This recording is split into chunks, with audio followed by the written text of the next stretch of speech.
Y cuéntanos, Antonio, ¿podemos decir que existan héroes hoy en día? Pues por supuesto, estamos llenos de héroes. Primero nosotros mismos. Nosotros mismos, ¿verdad? Llegamos el arquetipo heroico. Pero por otra parte, nuestras referencias culturales están llenas de héroes.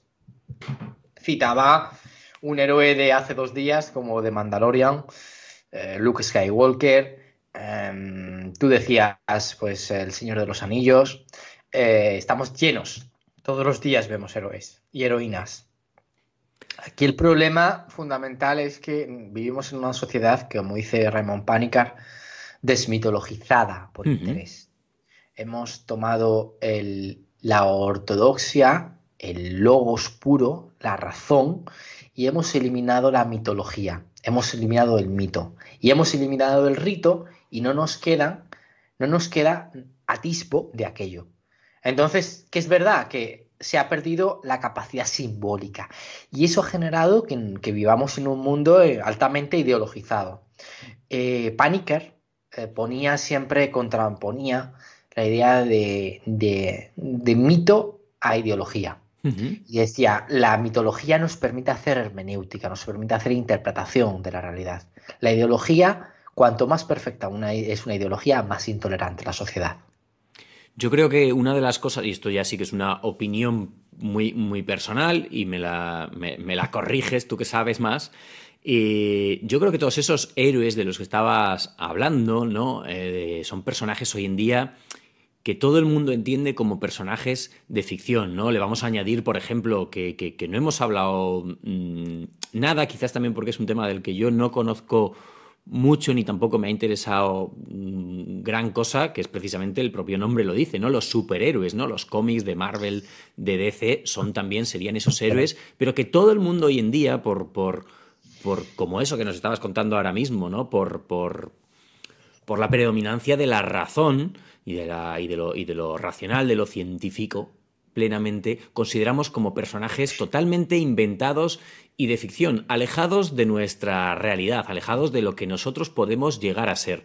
Pero sin embargo, en el pasado, en estos mitos, en estas leyendas, se entendían casi como modelos de comportamiento en algún momento dado, ¿no? Es decir, me tengo que comportar como Rama. Hoy en día nadie se tiene que comportar como Superman, aunque los valores de Superman sean los correctos. Pero es que es así, pero ¿sabes cuál es el problema? Un exceso de hiperestetización.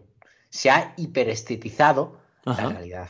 Es decir, por ejemplo, los héroes de Marvel y de DC responden a la Guerra Fría y a la Segunda Guerra Mundial. Capitán América primero lucha contra los nazis, después lucha contra los rusos y después lucha contra quien le toque, contra Thanos. Lucha contra un arquetipo. ¿Mm? El problema es que hay gente, por ejemplo, como Martin Scorsese, que se permite el lujo de decir que eso no interesa, Ujú. que es mejor la historia también de sus héroes o antihéroes mafiosos, pero es una cuestión de estética. Estás hablando de lo mismo. ¿Qué Ujú. más te da que hable? Hay mucha gente que le molesta la idealización. Y eso es una cosa que, por ejemplo, Watchmen, que es una obra Una maestra de Alan maravilla. Moore, exactamente. Tanto Watchmen como The Boys, que es otro cómic maravilloso del que han hecho una adaptación, y cuestionan la figura del héroe, Ujú. pero no cuestionan el monomito. Y ahí es lo importante, cuando Scorsese se queja del cine de superhéroes, se está quejando de la estética del superhéroe. Pero tiene que comprender que sus personajes son héroes también. El problema es que comprendemos que el héroe tiene que ser sobrenatural y el héroe puede ser normal.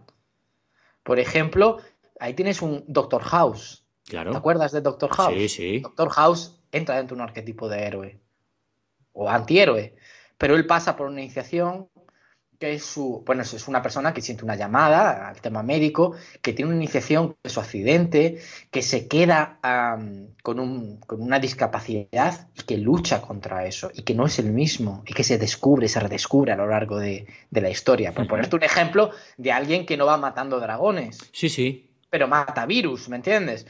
La idea es absurda, lo que pasa que es más fácil convertirlo en ideología, como decía Paniker, porque el componente sagrado del héroe es el símbolo que encierra, da igual cómo lo vistas.